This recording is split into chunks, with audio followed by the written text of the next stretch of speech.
Hi friends, welcome back to my channel. और मैं हूं अपने प्यारे से दोस्तों की प्यारी सी फ्रेंड प्राची। कैसे हैं आप लोग? उम्मीद करती हूँ बहुत अच्छे होंगे।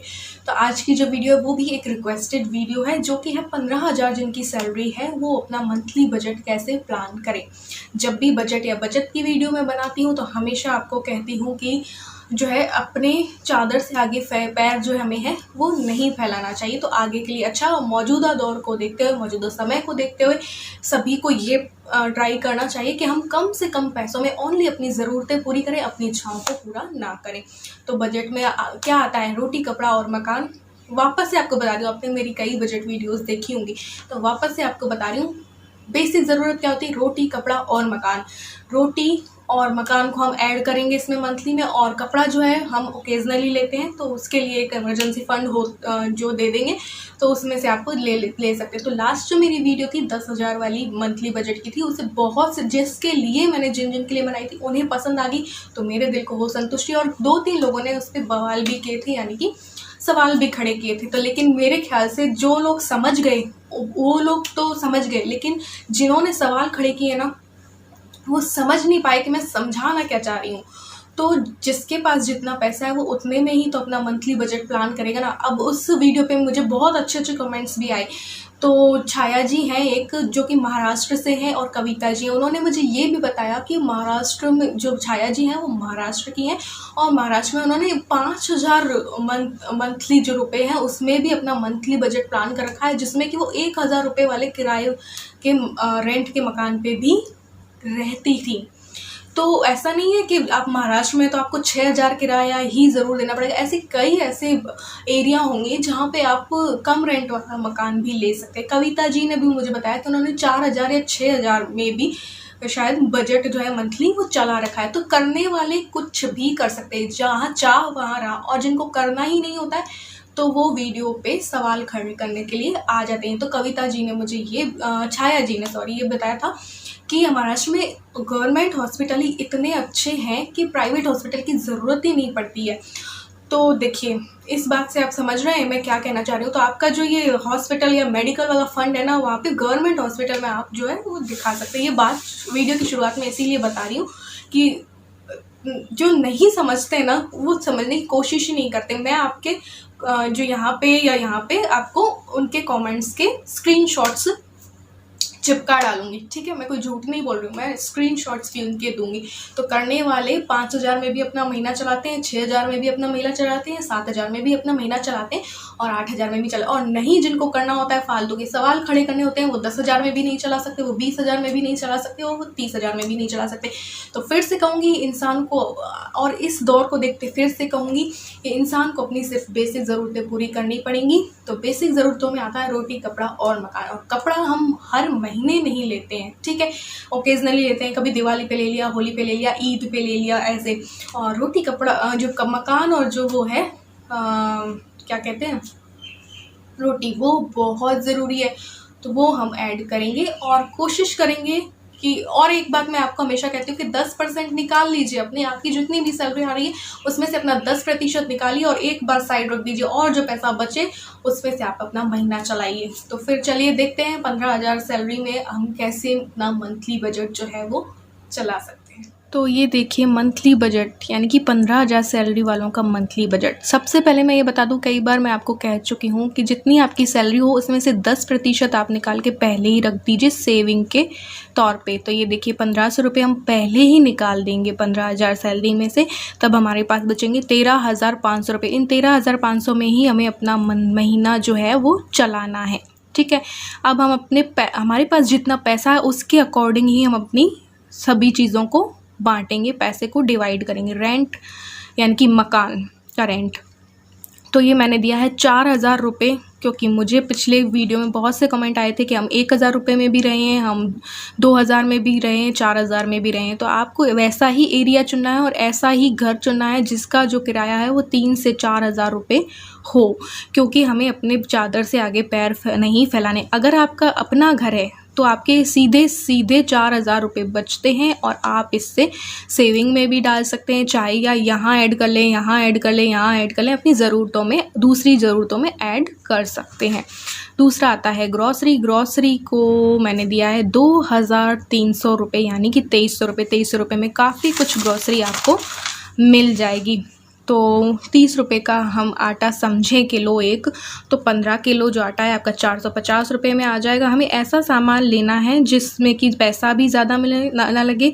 ब्रांडेड में जाने की कोई ज़रूरत नहीं है, बिना ब्रांड की चीज़ भी कई बार बहुत अच्छी होती है। वो मैं आपको अपनी पिछली वीडियो में बहुत अच्छे से समझा चुकी हूँ, तो मेरी लास्ट वीडियो देख लीजिएगा। मैं उसका जो है लिंक आपको दे दूंगी या फिर एंड स्क्रीन में डाल दूंगी। तो ये तेल को अगर हम 3 लीटर हमारा लगता है तो उसके अकॉर्डिंग 90 रुपये का भी अगर एक पैक आता है तो मैंने लगाया 270 या 280 में आपका ऑयल आ जाएगा। चावल अब 20 रुपये से लेकर 200 रुपये तक के लोग के भी आते हैं, लेकिन हमें अपने पास जितना पैसा है उतने के ही चावल लेने हैं ना। तो 40 रुपये के अगर 1 केजी चावल 40 रुपये केजी वाले हम लेते हैं तो हमारा 160 के 4 किलो चावल आ जाएंगे। दालें कोई भी 4 ले लीजिए 50-50 रुपये की, तो 200 में आ जाएंगी। या फिर आप ऐसा कर सकते हैं 30-30, 40-40 रुपये की दालें 5 या 6 दालें आप ला सकते हैं। ज़रूरी नहीं कि आधा किलो ही लेनी है, उससे कम भी तो हम ले सकते हैं ना। तो छोले आधा केजी ये 38 रुपये के आ जाएंगे। ये मैं रीसेंट प्राइस ही बता रही हूँ और मार्केट में पता करके ही बता रही हूँ। जयपुर के प्राइस हैं ये। आपकी सिटी में क्या प्राइस है वो मैं उतना नहीं जानती हूँ, लेकिन मैं एक आइडिया दे रही हूँ, एक रूपरेखा दे रही हूँ और ये बता रही हूँ कि 2300 में काफ़ी ग्रॉसरी हमारी आ सकती है। तो और ऐसा भी नहीं है कि अगर 2300 में ना आए 2500 में आ जाए तो 200 रुपये आप कहीं और कम कर लीजिए और यहाँ ऐड कर लीजिए, ऐसा भी तो हो सकता है।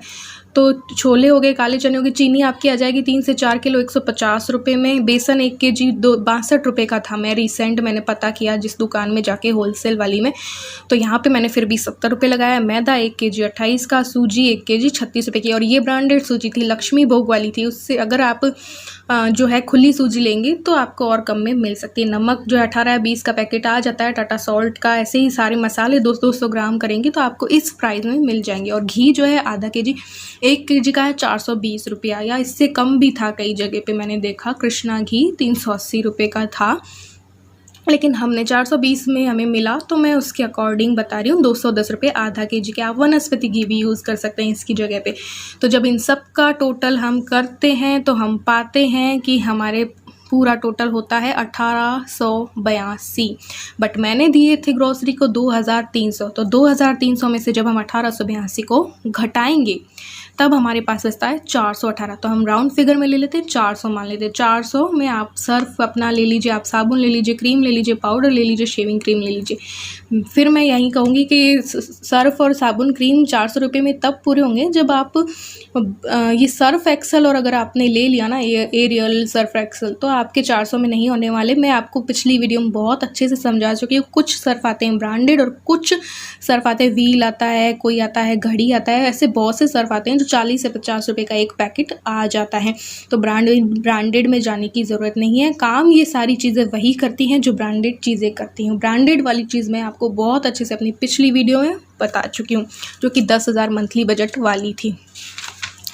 अब ग्रॉसरी के बाद आते हैं मिल्क में। मिल्क को मैंने दिया है 1000 रुपया। पिछली बार मैंने 10,000 वाली में 900 रुपये दिए थे, फिर भी फालतू का बवाल किया गया था। बट यहाँ पे मैं बता दूँ, सरस की जो नीली थैली मैं लेती हूँ वो 44 रुपये लीटर आती है। अमूल की जो नीली थैली मैं लेती हूँ वो 44 रुपये का लीटर आता है।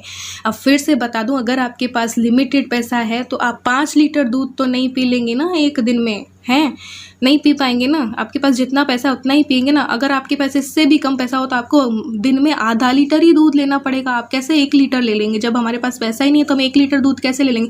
फिर भी मैंने यहाँ पे दिया है 1000 रुपया। अगर आप आधा लीटर लेते हैं तो 22 रुपये के हिसाब से 30 दिन का हो गया 660 रुपये। और अगर आपकी सिटी में मिल्क महंगा है, 50 या 60 है, तो आप आधा लीटर लीजिए।